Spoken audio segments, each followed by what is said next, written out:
Barcelona ইনজুরির কারণে দলের গভীরতা কমে যাওয়ায় আরও খেলোয়াড় দরকার, তাই 2026 সালের গ্রীষ্মকালীন দলবদল ক্লাবটির জন্য খুবই গুরুত্বপূর্ণ হতে চলেছে। ক্লাবের আর্থিক অবস্থা ভালো না থাকায় বার্সেলোনা ফ্রি এজেন্টদের দিকে ঝুঁকবে, আর সেখানে মার্ক গুয়েহির বিষয়টি সামনে চলে এসেছে।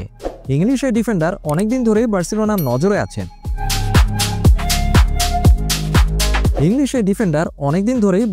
নজরে আছেন।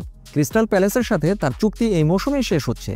লিভারপুল এবং বায়ার্ন মিউনিখ এই দুটি ক্লাবও কি গুয়েহির জন্য মাঠে নামবে? গুয়েহিকে দলে টানা বার্সেলোনার জন্য কঠিন হতে পারে, কারণ তাকে নিয়ে তীব্র প্রতিযোগিতা রয়েছে। রিয়াল মাদ্রিদ, লিভারপুল এবং বায়ার্ন মিউনিখের মতো বড় ক্লাবগুলো এই ইংলিশ ডিফেন্ডারকে নজরে রেখেছে। এমনকি বায়ার্ন মিউনিখ এবং লিভারপুল জানুয়ারির দলবদলেই গুয়েহিকে দলে ভেড়ানোর জন্য প্রস্তুত। এই দুটি ক্লাব ক্রিস্টাল প্যালেসকে মোটা অঙ্কের টাকা দিতে রাজি, যাতে রিয়াল মাদ্রিদ এবং বার্সেলোনার মতো ক্লাবগুলো মৌসুম শেষে তাকে ফ্রি এজেন্ট হিসেবে নিতে না পারে।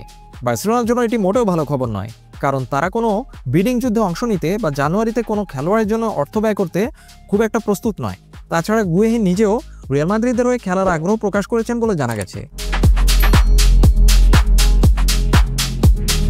তাই বার্সেলোনাকে হয়তো অন্য কোনো বিকল্প খুঁজতে হবে, কারণ তারা আগামী গ্রীষ্মে তাদের রক্ষণভাগ শক্তিশালী করতে চাইছে। বিশেষ করে এই সামনের জানুয়ারি উইন্টার উইন্ডোতে তারা একজন ডিফেন্ডারের খোঁজ করছে। কাতালানরা নিকো স্লটারবেকের মতো বিকল্পের দিকেও নজর রেখেছে, যদিও বরুসিয়া ডর্টমুন্ডের এই তারকার দামও অনেক বেশি হবে বলে ধারণা করা হচ্ছে।